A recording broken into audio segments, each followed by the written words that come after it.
bloody tossers have thrown it out the door with their behaviour this week. They should be ashamed of themselves. They should absolutely look at themselves in the mirror and wonder what the have they been doing. They were hissing at us and calling us cheats in the Lord's long room, and they have the gall to say, talk to us about the spirit of cricket. Absolute bullshit. There's a big appeal, it's hit him on the pad, he's out! Lions gone, New South Wales are 9 down! Onto Sydney Road, and it's hit a car! Oh, I think it's hit a car! What a way to bring up your 50! All you want is to leave it all behind. Now there is a simple remedy to stay fit for all eternity. Hello, everybody, and welcome back to the Cricket Unfiltered podcast. I am Manners. This is an emergency podcast. It's an Indian cricket special because there is so much news coming out of India.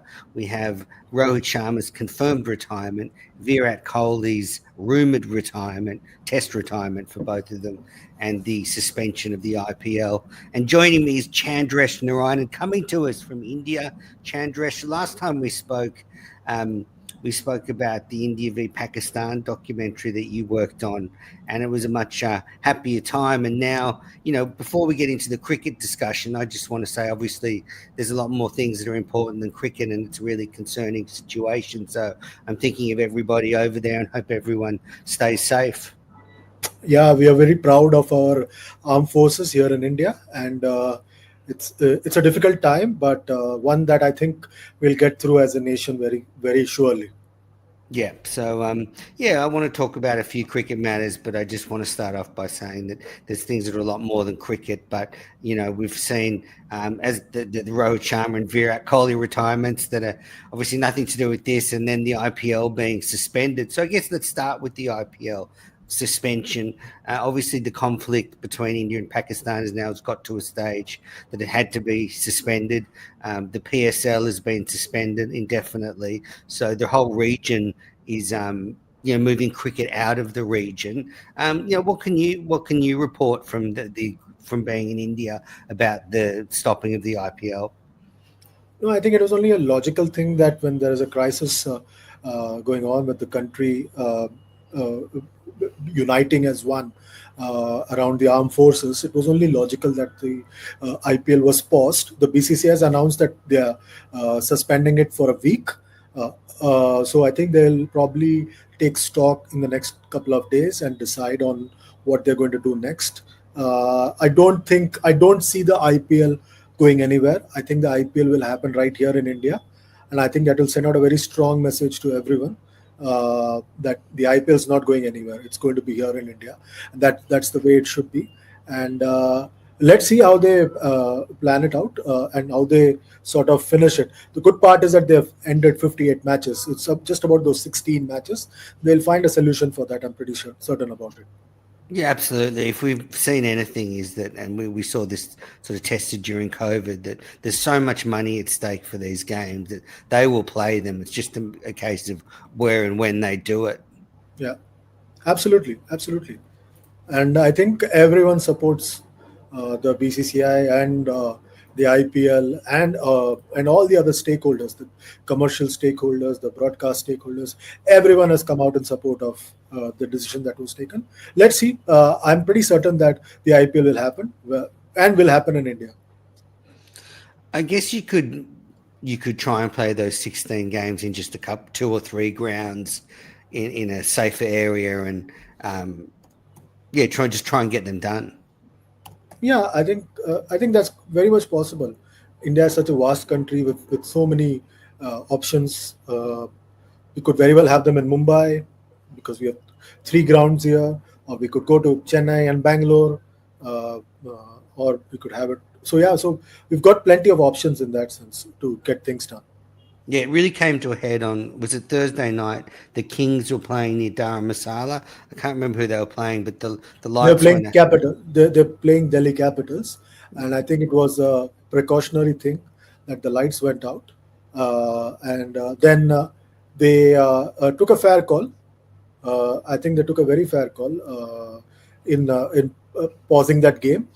And I think full marks to the BCCI for pulling the players out and the officials out at the right time. They arranged a special train yesterday, and everyone's safe and sound. So I think we just need to wait for a few days before we restart. Yeah. I guess one challenge will be what the international players want to do. Some might want to leave India, some might want to stay. So I guess that's something that we'll see transpire over the next few days. I mean, obviously, high profile coaches, Ricky Ponting, that was there coaching the Kings. A lot of players, some Aussie players might not want to continue under these circumstances. I think we'll come. I think they'll probably be spoken to, and I think that we'll know in a few days' time what's happening, exactly what's happening with the whole thing. Yeah, yeah. So just huge news, really, for the IPL to be suspended. That's the biggest cricket tournament in the world, so it really shows how serious the situation is. Um, yeah, and it all seemed to happen pretty quickly on Friday after the suspension of that game. Yeah, absolutely. And like I said, the BCCI was very prompt in meeting and deciding, and nothing else is more important right now than the country. The country comes first, Of and course, yeah, and everything else can wait. In my view, yeah, everything else can wait, and I think that we'll just wait and watch what happens. At this moment, I think all the thoughts are with our armed forces and with everyone involved in the entire operation. We'll just wait now. Cricket can wait. yeah, exactly. Um, so switching gears a little bit to things that a bit more enjoyable to talk about, which is some great cricketers that have retired. I mean, working back last week, just after I recorded my last episode, news came out that Rohit Sharma had retired from Test cricket. Um, so I guess what do you know about that? There's rumours that he was sort of pushed. He was told he wouldn't be skipper anymore, and he decided to pull the pin. What can you tell me? I think he was very much keen till about early April, end of April, to go to England. Yep, But the thing is that the way it progressed for him in the last 10 test innings, it wasn't sure whether he would command a place in the test absolutely. 11. Uh, he had he was averaging 10 in the last 15 innings or so. You can't have your opener and your captain averaging 15 No, and playing for you in the in Test cricket. And I think it was a fair call in the end because the selectors, in normal circumstances, you could have got swayed by the fact that India won the Champions Trophy under Rohit Sharma's leadership and so on and so forth. I think it was a fair call by Rohit Sharma in the end because he sort of understood that his time was up because I think this selection committee led by Ajit Agarkar has been pretty firm, and they're not going to get swayed by performances in one format and use that as a fig leaf to give you an extension in the other format. And I think that is a pretty fair call by Rohit Sharma and by the selectors, in my view, in the end. yeah. I mean, he's just turned 38, so he's not going to get any better, and he's not going to get any younger. So, looking at his test career, 67 test matches, 4,301 runs, 1200s, 1850s, average 40.57. What do you think his legacy is as a test batter, I guess? I think when he burst onto the scene, Manners, in 2006, all of us thought that he was the next big thing. All of us, bar none. In 2006, as an 18, 19-year-old, I remember the selectors at the time going, wow, saying this guy is something else because he has so much time, he can play with lazy elegance. Uh, but somewhere down the line, what happened was that he got caught first in the wrong era because you still in the at that time in 2006, if he had to play Test cricket, he would have had to burst into a lineup which already had Rahul Dravid, Sachin Tendulkar, Saurav Ganguly, VVS Lakshman. And look at the guys who are waiting outside to get into that level. Mohammad Kaif, Yuvraj Singh, Badrinath. These were the guys waiting outside.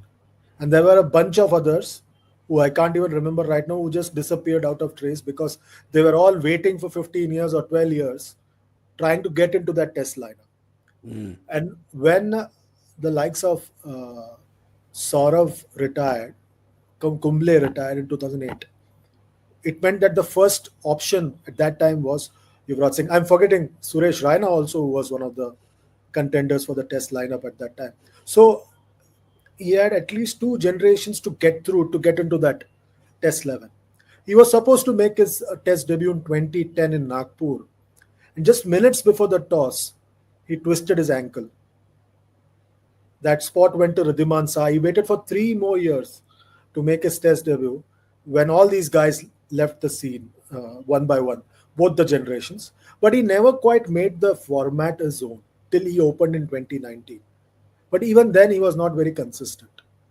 And I think injuries did not help matters. He constantly got injured, missed a lot of test matches. And I think that somewhere someone mentioned that if someone like Rohit Sharma didn't score 10,000 test runs, it's a loss for test cricket. And I consider that. I think that someone like Rohit Sharma should have ended with 10,000 test runs. It's a pity that he didn't quite achieve the heights in test cricket that he achieved in one day cricket, in my view. Yeah, I mean that's how I'd view it as well. That he didn't quite ever look as fearsome in Test cricket. And you're right, he had that period in 2019 where he opened the batting and did very well. It's interesting, what you say about him not getting in young enough because Greg Chappell always says you want to get players in when they're young, and if there's people blocking them, that can be tough. It's like Australia in the 1990s when had so many great batters outside the Test team for a while. Yeah. What do you think about Sharma's legacy as a Test captain, particularly? Any memorable moments? I think the fact that they beat Australia in India and England in India will be the memorable moments for me. I think that's about it. He was captain for 2.5 years. And I think he came in at a difficult time after Virat quit Test captaincy. I think we'll remember that for a while. He did a fair job, but his biggest test would have been away from home. We saw in Australia, he didn't quite deliver as captain. This England tour would have been his big test. Even finishing 1-1 in South Africa is creditable. But having said that, India should have beaten that South African side.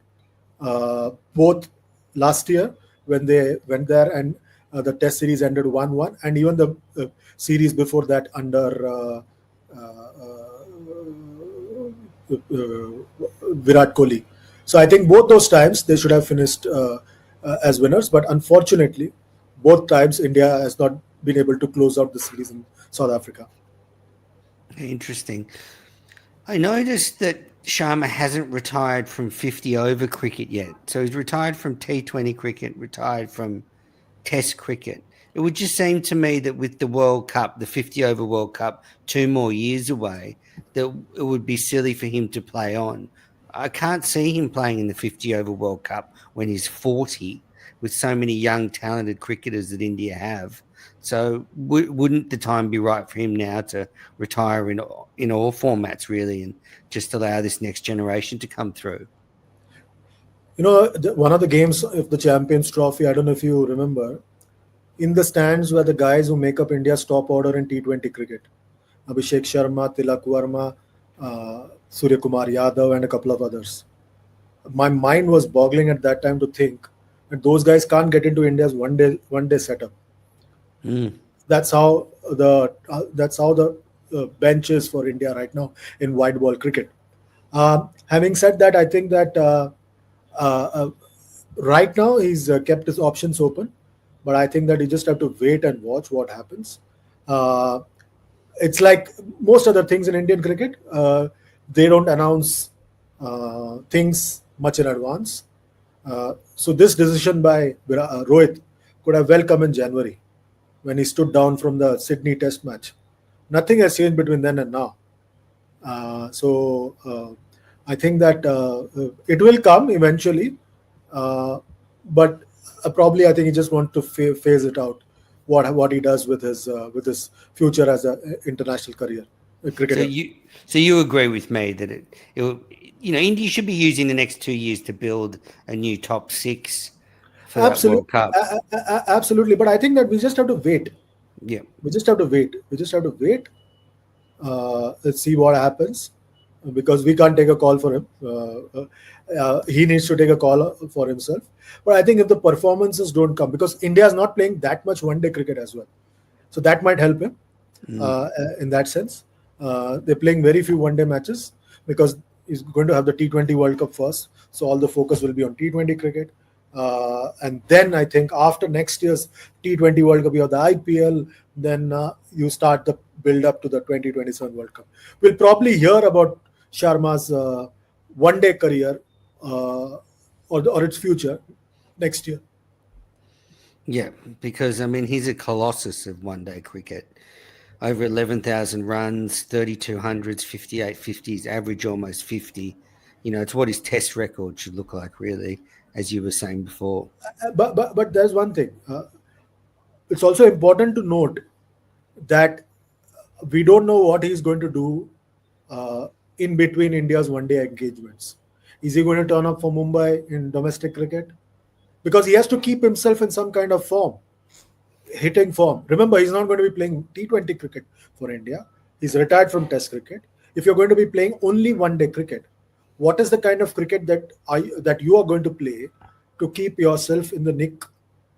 Because you can't just hope to turn up for a match featuring India against West Indies or South Africa or Australia with next to no cricket under your belt. So that's going to be the big worry. We saw that happening with Shikhar Dhawan when he was considered just a one-day specialist towards the latter part of his career.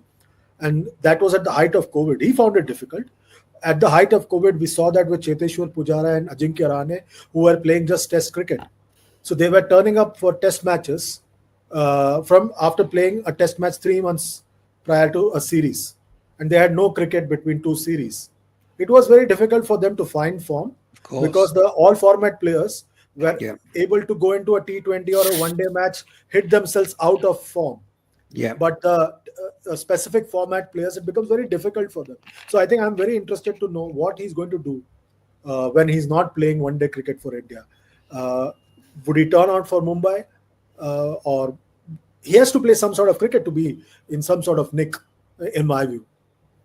Yeah, absolutely. So Sharma's retired from Test cricket, but the huge news that's just breaking today is the Indian Express is reporting Virat Kohli has told the BCCI that he wants to retire from Test cricket. This is because they're due to announce the Test squad to England for the upcoming English summer. So that's why he would have made them aware that he doesn't want to be on that tour as a Test player. Chandresh, this is huge news, an absolute titan of Indian Test cricket. Could be considered in the top few Indian batters that have been ever produced at the Test level. Firstly, are you surprised by this announcement? Not at all. Listeners of this podcast would probably confirm that last year when I was in Sydney and we had a session in your studio, I did allude to it, if you remember. Yes. I did tell you, and it was one of the most watched clips on your podcast about Virat's future as an international cricketer or a Test cricketer. And I had said very clearly, I don't see him playing for too long because I feel that probably family comes first for him. I'm not surprised. I'm not surprised at all that he thinks that way. And I think it's a fair call if he wants to move on. You can't change somebody's mind if he has made up his mind. And I wouldn't grudge him for anything, but it will be a pity that he'll end his Test career without, if he's firm on his decision, without having reached 10,000 Test runs. Yeah, so his current career stats are 123 tests, 9,230 runs, an average of 46.85, 30 hundreds, 31 half centuries. So, phenomenal record to go with almost 15,000 one-day runs and over 4,000 T20 international runs. You put that together, it's almost 30,000 international runs for India. It's just such a phenomenal record. But I guess I think, like you, was the right time for him to retire because his form had been on the decline at Test level. His average has been slowly coming down, and you're better off going when people think maybe you could play a little more rather than, for example, say he goes to England and he struggles. People are saying, "Oh, Virat's clogging up the middle order." It's a good time for him to go. He showed, at Perth last year that he could still match it with Australia. So yeah, if he goes, if it is confirmed, I think he goes at a good time. He hasn't sort of overstayed his welcome. That's a fair call. That's a fair call if he has made that call. I think I am I am gutted to the extent that I think that he had it in him to get to either 10,000 runs. But I think somewhere along the line, his family became priority for him, and he put that above everything else, which is fair call. And his career, he started he missed 5 test matches last year for the birth of his son. And his returns had reduced majorly in test cricket. It's a pity. I think at some level, both AB de Villiers and he, in that sense, could have or should have reached 10,000 test runs. It's a sad thing for me that both of them, if Virat Kohli does stick to his guns, then it will be a sad thing for me because, like you said, I think I would put Virat in the top 4 bracket for India. That's Sachin Tendulkar, Rahul Dravid, Sunil Gavaskar, and Virat Kohli. These are the top 4 for me. And number 5 would be Virender Sehwag. I think these are India's top 5 test batters of all time. And I think that it will be a pity that he'll be going away. I'll miss him because I think Test cricket got a second wind because of Virat Kohli's leadership, because he was passionate about doing well in Test cricket. I think that it'll be a sad day for me if Virat Kohli finally decides to move on from Test cricket, because India was very blessed that they found Virat right after Tendulkar retired. It's going to be interesting to see who takes up a spot. It's going to be a long haul for India from now on. Yeah, absolutely. And I'm just trying to get his performances by year. I agree with you, and I actually think India moved on from him as Test captain a little early. But if you look at his stats, in 2025 he's averaging 12 at Test level. In 2024 he averaged 25. In 2023 he averaged 56. And then in 2022 and 2021, he averaged in the 20s. And the year before that, he averaged under 20. So there'd been a trend there for a while at Test level where he hadn't been having the phenomenal output he'd had before that. So, yeah, because there's no guarantee he would have made 10,000 Test runs. If he had the stinker in England, maybe the selectors think, well, sorry, we have to drop you. So, yeah. I don't think the selectors would have taken the call to drop him. That would have been massive. Too scared. Call. Yeah. I don't think anyone would have taken that massive a step. But let's see what happens. Someone's talking to him today or tomorrow or in the coming days to get a sense of his mind. We'll wait and watch. No chance they could give him the captaincy for the England tour, say, hey, come back for one tour as skipper? No. If this was the 80s and it was England, it would have happened. Remember that 88 series against West Indies where they had 4 or 5 captains in 6 test matches? That at the other end, you had Viv Richards in every test match For England, you had Mike Gatting, Chris Cowdrey, John Embury, I don't know, Graham Gooch, and they kept going on and on and on. So I don't think that would have happened in 2025. Mm. I have such fond memories of Virat Kohli as a Test cricketer. He played a lot at the Sydney Cricket Ground, and he was, such a beautiful player to watch. So silky and effortless when he was in full flight. You go right back to when he came out, 2010, 11, and the crowd were giving it to him, and he gave them the finger at the SCG as a young, brash player, and then 4 years later. Made 100 at the SCG on that tour where Dhoni had retired, and really stepped up. He and Smith were dueling as kind of the best batters in the world there for a few years, and you sort of add that to his aggression as a Test skipper. He made Test cricket enjoyable to watch. He was so passionate, so fiery. He played the game aggressively, attacking fields.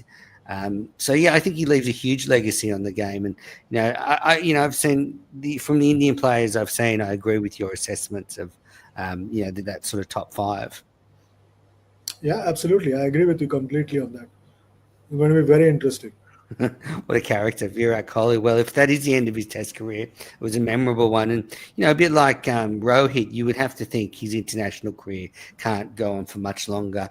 He would be the sort of player that deserves a farewell series in whatever format it is, where he gets a bit of a send-off, doesn't he? I mean, whether it's some home white ball international. So he's retired from T20 cricket as well, so it's just 50 over cricket. Yeah, absolutely. That's what it's going to be interesting to see how they manage his time.